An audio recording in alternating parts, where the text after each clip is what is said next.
Channel में आपका स्वागत है। आज हम लेने वाले हैं कक्षा 12 के बायोलॉजी के चैप्टर 5 का अगला टॉपिक पार्ट 7 में बहुजीवी वंशागति, बहुप्रभाविता और लिंग निर्धारण।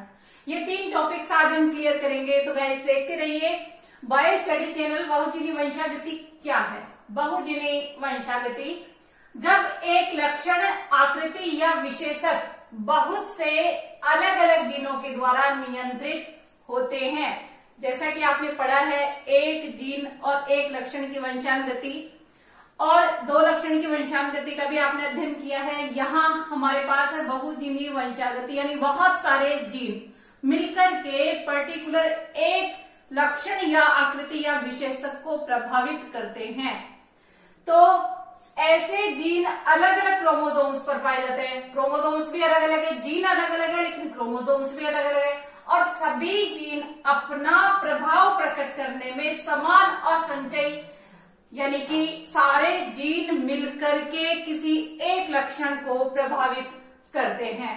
तो ये समान और संचयी जो योगदान होता है किसी एक लक्षण, पर्टिकुलर एक जो है आकृति या विशेषक को प्रभावित करने में, एक लक्षण पर इतने सारे जीनों का प्रभाव बहुजीवी वंशानुगति का उदाहरण है। सीबी डेवनपार्ट ने 1913 में अमेरिका में काले और श्वेत यानी निग्रो जो लोग थे, काले लोग और श्वेत लोगों पर ये जो एक्सपेरिमेंट किया था। एक्सपेरिमेंट में वंशानुगति का उन्होंने अध्ययन किया और वंशानुगति में के अध्ययन में त्वचा का जो रंग है वो किसी एक जीन से प्रभावित नहीं होकर के बहुत सारे जीनों से प्रभावित होता है। 3 अलग अलग जीनों से नियंत्रित होता है। 3 अलग अलग जीनों से नियंत्रित होता है। देखिए तीनों अलग अलग जीनों का प्रभाव कैसे होगा। Capital A, capital A, capital B, capital B, capital C, capital C. जब ये संयुग्मजी अवस्था में होते हैं, त्वचा का रंग निर्धारित करने वाले ये तीनों जीन जब संयुग्मजी अवस्था में होते हैं तो संयुग्मजी अवस्था में अपना प्रभाव प्रकट करते हैं। और प्रभाव प्रकट किस रूप में करते हैं? इस कंडीशन में काला रंग प्रभावी होता है, यानी कि ये जो अवस्था है, इस अवस्था वाले जो लोग हैं वो काले रंग वाले होंगे यदि जीन कॉम्बिनेशन ये है। The next gene combination capital A, capital A, capital B, capital B, capital B small B, capital A small A, capital B small B, capital C small C, यानी ये विषम युग्मजी अवस्था है। और इस विषम युग्मजी अवस्था में मध्यम प्रकार का लक्षण प्रकट करते हैं, क्योंकि यहाँ पर डोमिनेंट और रिसेसिव दोनों कैरेक्टर्स उपस्थित है। तो ये दोनों मिलकर के विषम युग्मजी अवस्था में एक तीसरा ही प्रकार, मध्यम प्रकार, यानी कि जो कलर है वो न तो डार्क और न लाइट, इस तरह का प्रभाव व्यक्त करते हैं। अब अगली अवस्था है अप्रभावी अवस्था।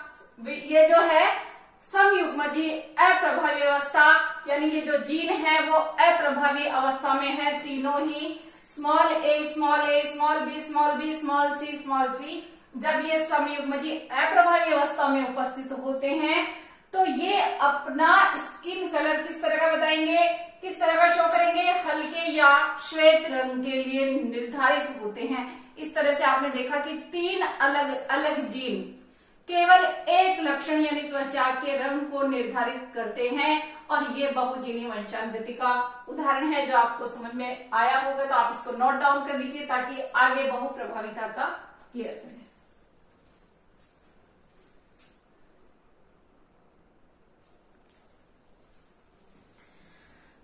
चलिए बहुप्रभाविता का अध्ययन हम करते हैं। साधारणतः एक जीन एक लक्षण को प्रभावित करते हैं। मोस्टली एक जीन एक लक्षण को प्रभावित करता है, लेकिन यदि एक जीन एक से अधिक लक्षणों को प्रभावित करे, ध्यान दीजिएगा कि एक जीन एक से अधिक लक्षणों को प्रभावित करे तो ऐसे जीन एक समय में कई लक्षणों का पर अपना प्रभाव दर्शाते हैं। यानी एक जीन और अलग अलग बहुत सारे लक्षणों पर अपना प्रभाव शो कर रहा है, ये जो करेक्टर है बहुप्रभावी जीन के कारण होता है। ये जो है बहुप्रभावी जीन के कारण होता है और ये जो प्रोसेस है ये बहुप्रभाविता कहलाती है। जीन तो एक है लेकिन बहुत सारे करेक्टर्स पर ये अपना प्रभाव अभिव्यक्त कर रहा है और इसका मुख्य जो है एग्जाम्पल है, इसका मुख्य एग्जाम्पल है मनुष्य में फिनाइल कीटोन्यूरिया डिजीज और मेन इसका कारण है उपापचयी पथ पर उस जीन का प्रभाव पड़ना। उपापचयी पथ यानी मेटाबॉलिज्म पर यदि कोई जीन अपना इफेक्ट डाल रहा है तो निश्चित रूप से कई गतिविधियों को वो प्रभावित करता है, जैसे कि मनुष्य में फिनाइल कीटोन्यूरिया डिजीज। और इस डिजीज के लिए जो एंजाइम है उपापचयी पथ को कंट्रोल करने वाला, ये एंजाइम है फिनाइल एलेनिन हाइड्रोक्सिलेज एंजाइम। और इस एंजाइम को, इसके लिए उत्तरदायी जो जीन है वो जीन अपना स्वरूप बदल लेता है। यदि फिनाइल एलेनिन हाइड्रोक्सिलेज एंजाइम के लिए जो उत्तरदायी जीन है, यानी इस जीन के लिए उत्तरदायी जो इस एंजाइम के लिए जो उत्तरदायी जीन है, इस जीन में किसी प्रकार का म्यूटेशन यानी उत्परिवर्तन हो जाता है तो उत्परिवर्तन के कारण ये अपना प्रभाव डिफरेंट टाइप से शो करता है और जब डिफरेंट टाइप से अपना प्रभाव अभिव्यक्त करेगा तो ये फिनोटाइपिक लक्षणों में परिवर्तन कर देगा, यानी इस जीन के कारण लक्षण प्रभावित होंगे। कई तरह के लक्षण मनुष्य में आ जाएंगे, जैसे कि मानसिक मंदन, मानसिक जो है मेंटल एबिलिटी कम हो जाएगी, बालों का कम हो जाना, त्वचीय रंजन। इस तरह से जीन तो एक है लेकिन उसमें किसी प्रकार का म्यूटेशन हो गया, किसी प्रकार उत्परिवर्तन हो गया तो वह अपना प्रभाव कई लक्षणों पर डालता है और ये एक जीन के द्वारा कई लक्षण प्रभावित होते हैं तो इसको हम बहुप्रभाविता कहते हैं। तो गाइस नोट कर लीजिए ताकि लिंग निर्धारण के बारे में डिस्कस करें।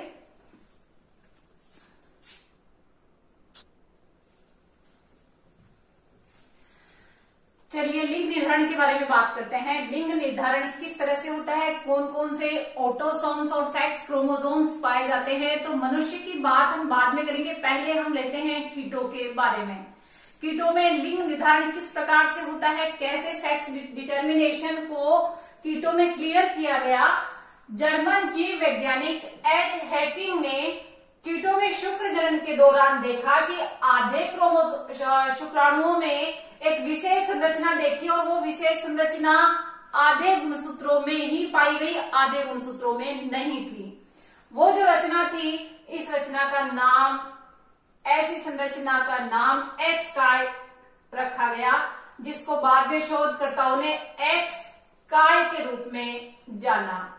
समस्त एक लिंगी जो जीव होते हैं इनमें 2 टाइप के क्रोमोसोम्स पाए जाते हैं गाइस। 2 टाइप के क्रोमोसोम्स मनुष्य में भी जो है मिलते हैं, लेकिन यहाँ हम बात करें कीटों की, 2 टाइप के क्रोमोसोम्स मिलते हैं, लिंग गुणसूत्र और कायिक गुणसूत्र।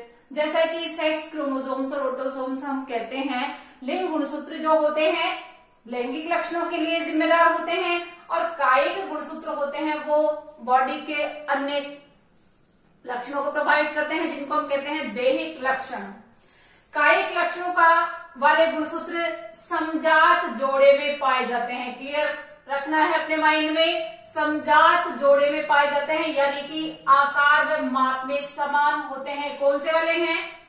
कायिक लक्षणों वाले गुणसूत्र जो हैं, क्रोमोसोम्स जो है समजात गुणसूत्रों के जोड़े के रूप में पाए जाते हैं। और ये एक जोड़ा ही नहीं होता, ये बहुत सारे हो सकते हैं, में भी अलग अलग जीवों में अलग अलग होते हैं ये। तो समजात गुणसूत्रों के जोड़े में पाए जाते हैं, आकार और माप में समान होते हैं। लेकिन लिंग गुणसूत्रों की बात करें, लिंग गुणसूत्रों की बात करें तो ये जो सेक्स क्रोमोसोम्स हैं ये पर्टिकुलर एक जोड़ी होते हैं और जरूरी नहीं है कि समजात गुणसूत्रों के जोड़े के रूप में ये मिले। इनके साइज में, आकार माप में अंतर पाया जाता है। हम बात कर रहे हैं कीटों की, तो कीटों में जो है XO प्रकार का लिंग निर्धारण पाया जाता है। XO प्रकार किस तरह से लिंग निर्धारित करता है ये मैं आपको क्लियर करती हूँ, आप इसको नोट डाउन कर लीजिए।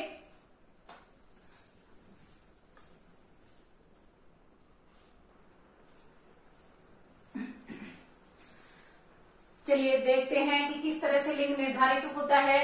कीटो, तिलचिट्टा, बग, टिड्डा, इनमें विधि जो है लिंग निर्धारण की वो है XO विधि। ये O क्या चीज है बच्चों? ये जो O है, ये O होता है कि यहाँ पर लिंग गुणसूत्र लुप्त है, लिंग गुणसूत्र नहीं है, मिसिंग है, इसलिए यहाँ पर O इस्तेमाल किया गया है। अब जैसा कि मैंने बताया कि X क्रोमोसोम से निषेचित अंडे मादा बन जाएंगे।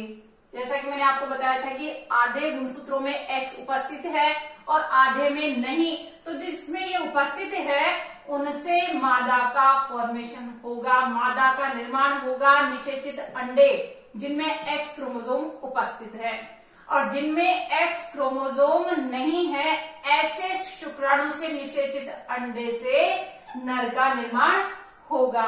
समझ में आ रहा होगा आपको? XO विधि का मतलब क्या है कि एक तो X क्रोमोसोम है और एक X क्रोमोसोम यहाँ पर नहीं है, तो इसके द्वारा निषेचित अंडे से जिसमें X क्रोमोसोम है नर का मादा का निर्माण होगा, जिसमें X क्रोमोसोम नहीं है उससे नर बन जाएंगे। टिड्डे के अंदर भी इसी प्रकार का है कि नर में एक X क्रोमोसोम और मादा में एक जोड़ा XX है, यानी कि एक जोड़ा X क्रोमोसोम का है। तो इस तरह से आपको समझ में आया होगा XO मेथड क्या है। XO मेथड का मतलब नर और मादा में XX और नर में केवल एक X उपस्थित होना, यह है कीटों में। पक्षियों में और जो अदर जो जीव हैं उनमें भी इस जोड़े में कुछ डिफरेंस होता है, कुछ अंतर होता है। अब हम बात करें मानव में लिंग निर्धारण कैसा होता है। आपने कई बार कई क्लासेस में आपके लिंग निर्धारण की प्रक्रिया आ चुकी है। ह्यूमन बींग्स में 23 जोड़े क्रोमोसोम्स पाए जाते हैं। मानव में 23 जोड़े क्रोमोसोम्स पाए जाते हैं, उनमें 22 जोड़े नर और मादा दोनों में समान होते हैं। ऑटोसोम्स एलिंग गुणसूत्र इनको हम कहते हैं। गाइस 23वें जोड़े में अंतर होता है और 23वां जोड़ा जो लिंग गुणसूत्रों का जोड़ा है, ये लिंग गुणसूत्रों का जोड़ा मादा में होता है XX और नर में होता है XY। जैसा कि मैंने आपको पहले बताया था कि ये जो Y है ये Y साइज में थोड़ा छोटा होता है। नर में XY और मादा में XX। ह्यूमन बींग्स में ड्रोसोफिला के अंदर भी इसी तरह से है। ड्रोसोफिला में भी XX और XY फीमेल और मेल ड्रोसोफिला में उपस्थित हैं। अब इनके द्वारा लिंग निर्धारण कैसे होता है, कैसे जो है पुत्र और पुत्रियों का यहाँ पर बनेंगे, कैसे संतति उत्पन्न होगी, ये मैं आपको क्लियर करती हूँ। तो आप इसको नोट डाउन कर लीजिए।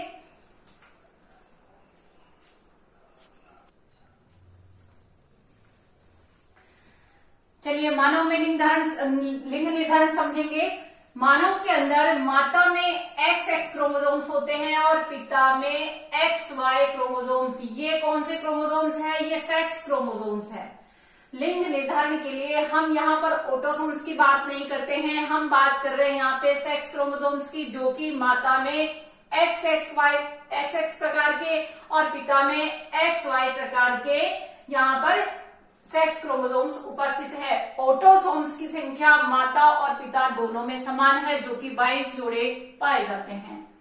जब इनके गैमेट्स बनेंगे अर्धसूत्री विभाजन के द्वारा, तो माता में XX प्रकार के गैमेट्स बनेंगे और पिता में बनेंगे X और Y प्रकार के अर्धसूत्री विभाजन के द्वारा। जनन कोशिकाओं में जब अर्धसूत्री विभाजन होगा तो युग्मक बनेंगे और ये युग्मक माता में XX प्रकार के और पिता में XY प्रकार के। जैसा कि यहाँ पर अब जैसे ही फर्टिलाइजेशन की प्रोसेस होगी, फर्टिलाइजेशन यानी निषेचन की प्रोसेस होगी, तो ये X क्रोमोसोम इस X क्रोमोसोम से XX प्रकार का संयोजन स्थापित करेगा।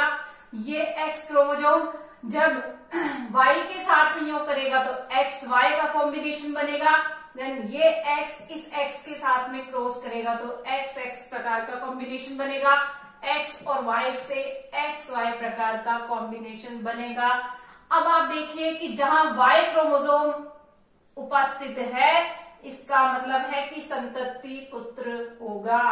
Y क्रोमोसोम्स की उपस्थिति से पुत्र होगी, जो संतान होगी, या केवल XX क्रोमोसोम्स जहां उपस्थित है यहां पर पुत्री संतति के रूप में उत्पन्न होगी। संतति पुत्री यहां पर उपस्थित होगी। इसका मतलब है कि ये और ये है 50% पुत्र और 50% पुत्रियां। इस तरह से ह्यूमन बीइंग्स के अंदर एक्स वाई क्रोमोसोम्स नर में होते हैं, XX क्रोमोसोम्स मादा में होते हैं। जब अर्धसूत्री विभाजन के द्वारा इनमें अर्धसूत्री विभाजन से युग्मक बनते हैं और निषेचन होता है, तो इस तरह से निषेचन की प्रोसेस कंप्लीट होती है। इसका मतलब आप समझ गए होंगे कि जो Y क्रोमोसोम है वो पिता में होता है और पिता में Y क्रोमोसोम की उपस्थिति पुत्र के रूप में, संतति के रूप में उत्पन्न होती है, जहां Y का कॉम्बिनेशन होता है, Y का संयोजन होता है माता के X क्रोमोसोम से। इसका मतलब है कि संतान में यदि पुत्र का जन्म हो रहा है संतान के रूप में, उसके लिए भी जिम्मेदार कौन है? पिता। और यदि पुत्री का जन्म हो रहा है उसके लिए भी जिम्मेदार कौन है? उसके लिए भी पिता ही जिम्मेदार है, जो कि ये समाज माता को इसके लिए किसी भी प्रकार से प्रताड़ित करता है, किसी भी प्रकार से माता के साथ दुर्व्यवहार होता है, लेकिन इसके लिए जिम्मेदार है पिता। तो बच्चों आप अच्छे से सीख लेना कि मानव में किस तरह से लिंग निर्धारण होता है। चैनल को सब्सक्राइब नहीं किया है तो चैनल को सब्सक्राइब कर दे, समझते रहिए, नोट्स बनाते रहिए। देन इसके बाद आगे वाला टॉपिक हम लेंगे अगले वीडियो में। Okay guys, thanks for watching.